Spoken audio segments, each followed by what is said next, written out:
ತಾನೇ ಕೂತಿದ್ರು ಇಲ್ಲಿ ವೇದಿಕೆಯ ಮುಂಭಾಗದಲ್ಲಿ ಉಪಸ್ಥಿತರಿರುವಂತಹ ಪ್ರವಾಸೋದ್ಯಮ ಸಚಿವರಾದಂತಹ ಸನ್ಮಾನ್ಯ ಶ್ರೀ ಎಚ್ ಕೆ ಪಾಟೀಲ್ ಸಾಹೇಬ್ರಿಗೂ, ಜಿಲ್ಲಾಧಿಕಾರಿಗಳಂತಹ ದಿವಾಕರ್ ಸರ್ ಅವ್ರಿಗೂ, ಎಲ್ಲ ಇನ್ನ ಹಿರಿಯರು ಈ ವಿಭಾಗದ ಈ ಒಂದು ಎಲ್ಲ ಕಾನ್ಸ್ಟಿಟ್ಯೂನ್ಸಿಗಳಿಂದ ಎಲ್ಲ ಹಿರಿಯರು MLAಗಳು ಎಲ್ಲ ಬಂದಿದ್ದಾರೆ ಎಲ್ಲರಿಗೂ, ಹಾಗೆ ಇಲ್ಲಿ ನೆರೆದಿರುವಂತ ನನ್ನ ಎಲ್ಲ ಕನ್ನಡ ಕಲಾಭಿಮಾನಿಗಳಿಗೂ ನಿಮ್ಮ ಅನುಪ್ರಭಾಕರ್ ಮುಖರ್ಜಿ ಮಾಡುವ ನಮಸ್ಕಾರಗಳು. ಹೇಗಿದ್ದೀರಾ ಎಲ್ರು? ಉತ್ಸವ ಅದ್ಭುತವಾಗಿ ನಡೀತಾ ಇದೆ. ಎಲ್ಲರೂ ಬಹಳ ಸಂತೋಷದಲ್ಲಿದ್ದೀರಾ ಅಂತ ಅನ್ಕೊಂಡಿದ್ದೀನಿ ನಾನು. ಎಲ್ಲ ಅದ್ಭುತವಾದ ಕಾರ್ಯಕ್ರಮಗಳು.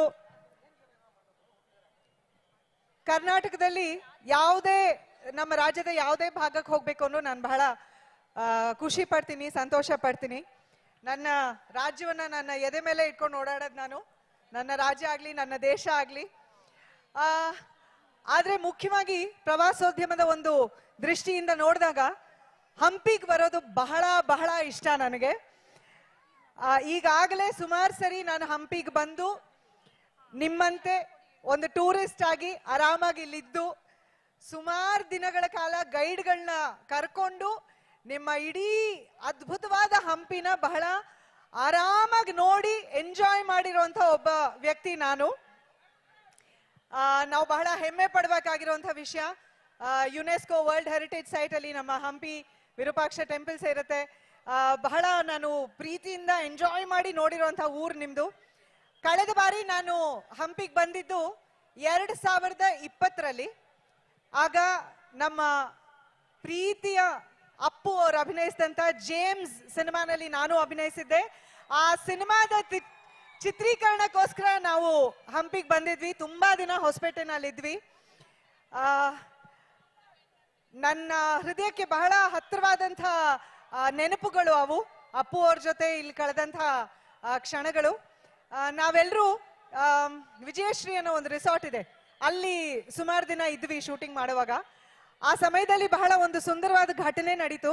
ಅದೇನು ಅಂತಂದ್ರೆ, ಆ ರಿಸಾರ್ಟ್ ನಲ್ಲಿ ಇದ್ದಂಥ ಗೆಸ್ಟ್ಗಳಿಗೆ ಒಂದು ಗಿಡ ನೆಡೆಸೋ ಒಂದು ಅಭ್ಯಾಸ ಇಟ್ಕೊಂಡಿದ್ದಾರೆ. ಸೊ ಅಲ್ಲಿ ಅಪ್ಪು ಅವರು ಒಂದು ಗಿಡ ನೆಟ್ರು. ಇವತ್ತಿಗೂ ಆ ಗಿಡ ಇದೆ. ಇವತ್ತು ಸಂಜೆ ನಾನು ಹೋಗಿ ಆ ಗಿಡ ನೋಡ್ಕೊಂಡು ಬಂದೆ. ಅವರ ಹೆಸರು ಇದೆ ಅದರ ಪಕ್ಕದಲ್ಲಿ.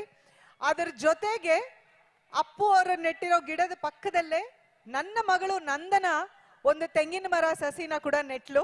ಅದು ಕೂಡ ಇವತ್ತು ನನ್ನ ಮಗಳು ಅದು ನೆಟ್ಟಿದಾಗ ಅವಳಿಗೆ 2 ವರ್ಷ.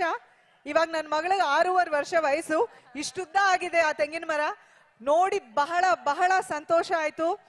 ಅಪ್ಪು ಅವರ ಹೆಸರು ಅಲ್ಲೇ ಇದೆ, ಅದನ್ನು ಮುಟ್ಟಿ ನನ್ನ ಮಗಳ ಹೆಸರು ಮುಟ್ಟಿ ಅದನ್ನ ನೋಡ್ಕೊಂಡು ಇವತ್ತು ನಾನು ಬಂದೆ. ಹಂಪಿಗೆ ಬರೋದು ಯಾವಾಗ್ಲೂ ಬಹಳ ಬಹಳ ಖುಷಿ ಕೊಡುವಂತ ವಿಷಯ.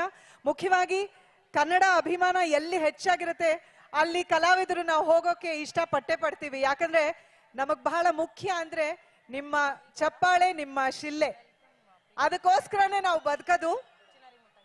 ಆ ನಿಮ್ಮ ಪ್ರೀತಿ ಅಭಿಮಾನ ಸದಾ ಕಲಾವಿದರಾಗಿ ನಮ್ಮ ಮೇಲಿರ್ಲಿ ಅಂತ ನಾನು ಕೇಳ್ಕೊತೀನಿ. ಹಾಗೆ ನಮ್ಮ ಪ್ರವಾಸೋದ್ಯಮ ಇಲಾಖೆಯಿಂದ ಇರ್ಬೋದು ಅಥವಾ ಜಿಲ್ಲಾಧಿಕಾರಿಗಳ ಅವರ ಕಚೇರಿಯಿಂದ ಅದ್ಭುತವಾದ ಕಾರ್ಯಕ್ರಮ, ಇಷ್ಟು ವೈಡೂರ್ಯದಿಂದ ಇಷ್ಟು ಗ್ರ್ಯಾಂಡ್ ಆಗಿ ಮಾಡಿದ್ದಾರೆ. ನಾವು ಹಂಪಿ ಅಂತ ಯೋಚನೆ ಮಾಡಿದಾಗ ನಮ್ಮ ತಲೆಗೆ ಬರೋದೇ ಆ ವೈಭವ. ಆ ಬಜಾರ್ ಸ್ಟ್ರೀಟ್ ನಲ್ಲಿ ನಾವು ನಡ್ಕೊಂಡು ಹೋಗೋವಾಗ ಅಂಗಡಿಗಳು ನೋಡ್ತಿದ್ರೆ ಅಪ್ಪ ಇಲ್ಲೆಲ್ಲ ಹಿಂಗೆಲ್ಲ ಇತ್ತ ಅಂತ ನಾವು ಯೋಚನೆ ಮಾಡ್ಬೇಕು. ಆ ದೇವಸ್ಥಾನಗಳು ನೋಡುವಾಗ ಲಕ್ಷ್ಮೀ ನರಸಿಂಹಸ್ವಾಮಿ ದೇವಸ್ಥಾನ ಇರ್ಬೋದು, ಗಣೇಶಂದು ಸಾಸಿವೆ ಕಾಳು ಕಡಲೆಕಾಳು ದೇವಸ್ಥಾನ, ಇದೆಲ್ಲ ನಾವು ಬಹಳ ಖುಷಿ ಪಟ್ಟು ಅದನ್ನೆಲ್ಲ ನೋಡೋ ಅಂತ ಒಂದು ಸಂದರ್ಭ. ಅದೇ ರೀತಿ ಈ ಉತ್ಸವ ಅದೇ ವೈಭವದಲ್ಲಿ ನಡೀತಾ ಇರೋದು ಬಹಳ ಬಹಳ ಸಂತೋಷ ಆಯ್ತು. ನಿಮ್ಮೆಲ್ಲರನ್ನು ನೋಡಿ ಬಹಳ ಖುಷಿ ಆಯ್ತು. ದಯವಿಟ್ಟು ನನಗೆ ಹಾಡೋಕೆ ಕೇಳಬೇಡಿ. ನನ್ನ ಪರವಾಗಿ ಆಲ್ರೆಡಿ ವಿಜಯ ರಾಘವೇಂದ್ರ ಅವ್ರು ಹಾಡ್ಬಿಟ್ರು. ಯಾಕಂದ್ರೆ ಅವರು ಅದ್ಭುತವಾಗಿ ಹಾಡ್ತಾರೆ. ಸೊ ಇನ್ನೊಂದು ಹಾಡು ನನ್ನ ಪರವಾಗಿ ಬೇಕು ಅಂದ್ರೆ ಇನ್ನೊಂದು ಹಾಡು ನಮ್ಮ ರಾಗನ್ ಕೈಯಲ್ಲಿ ಹಾಡಿಸ್ತೀನಿ ನಾನು. ನನಗೋಸ್ಕರ ಇನ್ನೊಂದು ಹಾಡು ಹಾಡ್ಬಿಡು. ನಮಗೂ ಅದೇ ಬೇಕು. ದಯವಿಟ್ಟು ನನಗೆ ಹಾಡು ಮಾತ್ರ ಹಾಡೋಕ್ ಕೇಳ್ಬೇಡಿ.